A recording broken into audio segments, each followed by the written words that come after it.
Oh, good ladies are hard to find. They are, I know. But good sex is even harder to find, isn't it? It's so hard to find both of those in tandem. It never works out. You'll stay in a crappy relationship for good sex, won't you? Have you ever stayed in like a terrible relationship? I have been in so many where you just stay for the sex. And your friend's always like, Jeff, what are you doing? All you guys do is fight all the time. We're around, you fight. I'm like, yeah, but then you leave. Then we don't fight anymore. It's great. Fantastic. Do you ever get to the point in the relationship, though, where all you have left is like the fighting and then the angry makeup sex? I love angry makeup sex. It's fun. You're like arguing back and forth, screaming, yelling, your mother's a bitch, you're a whore, you can't cook, you don't know how to give head, whatever. Sorry, I just started venting there for a moment. It's kind of like therapy for me. It's not really funny, it's more sad, but...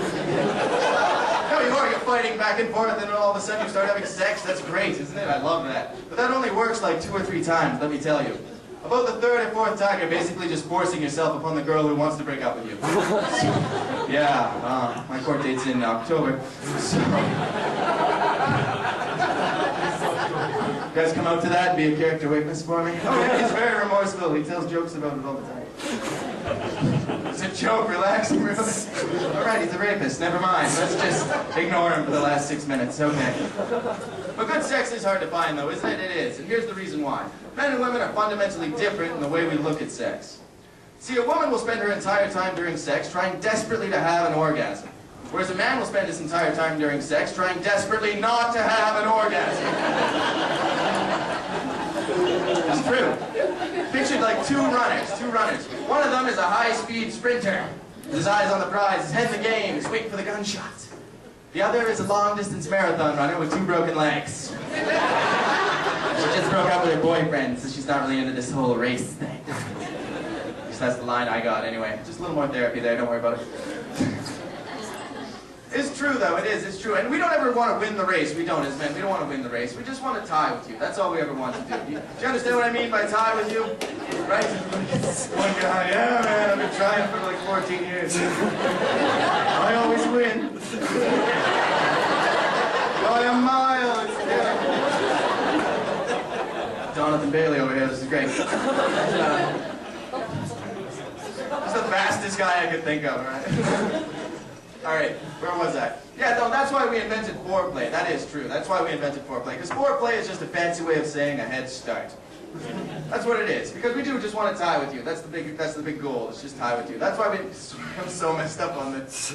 Why did we invent foreplay? So we don't tie with you. I don't even know. Wait, how does it go? Give me a minute. Let me take a drink. I will trim this part. Just clap really loudly right now so that I can edit it out. Excellent! Wow. You guys are good.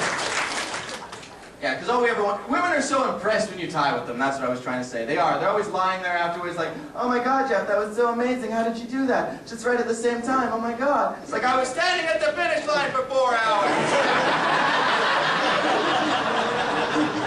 It's like, oh God, oh, is she ever gonna... Oh my God. Oh, thank God, here comes Mrs. Stories. Oh no, honey. It must be love. We're soulmates. It's true. Half the time as men, we don't even get to enjoy sex. We'll be having sex, we don't even get to enjoy it. The women are laying there. You talk to your ladies the next day. You're like, oh, you should have seen. I had his eyes rolled back in his head. He was mumbling incoherent shit to himself. I was rocking his world, girlfriend. No, you weren't. All right, he was like way off in the middle of a baseball field doing math. He wasn't even in the room. Half the time we're just laying there and we're like, all right, oh God, okay. If that guy's on first, and then that guy's on third, and then this guy hits a home run, how will that affect the overall batting average of the entire... Oh yeah, Daddy, right there. You're not helping. Screaming out weird numbers during sex. Do you love me? 7! 7 tiles on the ceiling. Count the tiles, that's what I'm trying to say, ladies and gentlemen, count the tiles. And also, here's one last quick tip before I go. If any of you out there, you're a girl and you have a guy who's that you're trying to get to quit smoking, here's a little tip for you. Just start giving them blowjobs.